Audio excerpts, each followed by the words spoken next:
Sub ജില്ലാ sports start ചെയ്തിട്ടുണ്ട്. അപ്പോൾ ആദ്യത്തെ ദിവസത്തെ എസ്കോർട്ടിംഗ് ഡ്യൂട്ടി ഞങ്ങൾക്ക് 3 ടീച്ചേഴ്സിനായിരുന്നു.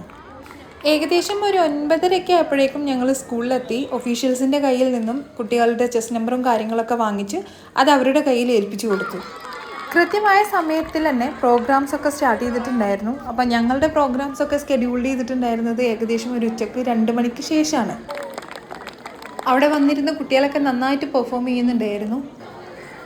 കുട്ടികളൊക്കെ തളർന്നു തുടങ്ങുന്നത് കണ്ടപ്പോൾ എന്തെങ്കിലുമൊക്കെ വാങ്ങിക്കാമെന്ന് കരുതി പുറത്തിറങ്ങി. അവസാനം ഒന്നും കിട്ടാതെ തളർന്ന് ഞങ്ങളൊരു സർബത്തൊക്കെ കുടിക്കേണ്ടി വന്നു. പക്ഷേ ഉച്ചസമയം ആയപ്പോഴേക്കും ഫുഡിൻ്റെ കൂപ്പണൊക്കെ വേഗം ഞങ്ങൾ വാങ്ങിച്ച് കുട്ടികൾക്കൊക്കെ ഫുഡ് കൂപ്പൺ പാസ് ചെയ്തു. ഇവൻറ്റ്സൊക്കെ തുടങ്ങുന്നതിന് മുന്നേ ഭക്ഷണമൊക്കെ കഴിച്ച് ഹെൽത്തി ആയിട്ട് ഇരിക്കാൻ പറഞ്ഞു. 2:30 ആയപ്പോഴേക്കും ഞങ്ങളുടെ ഇവൻറ്റ്സ് സ്റ്റാർട്ട് ചെയ്തു. ഡിസ്കസും അതേപോലെ തന്നെ ലോങ് ജമ്പൊക്കെ ഉണ്ടായിരുന്നു. പാർട്ടിസിപ്പേറ്റ് ചെയ്ത ഐറ്റംസിലൊക്കെ കുട്ടികൾ ഫസ്റ്റും തേർഡൊക്കെ കരസ്ഥമാക്കിയിട്ടുണ്ടായിരുന്നു.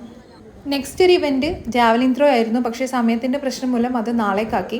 പക്ഷേ നാളെ ചെയ്യാനുള്ള കാര്യങ്ങളൊക്കെ സിദ്ദീഖ് സാറും എബി സാറും കുട്ടികൾക്കൊക്കെ ബ്രീഫ് ചെയ്ത് എല്ലാ മക്കളെയും ഞങ്ങൾ സേഫായിട്ട് വീട്ടിലേക്ക് പറഞ്ഞു വിട്ടു.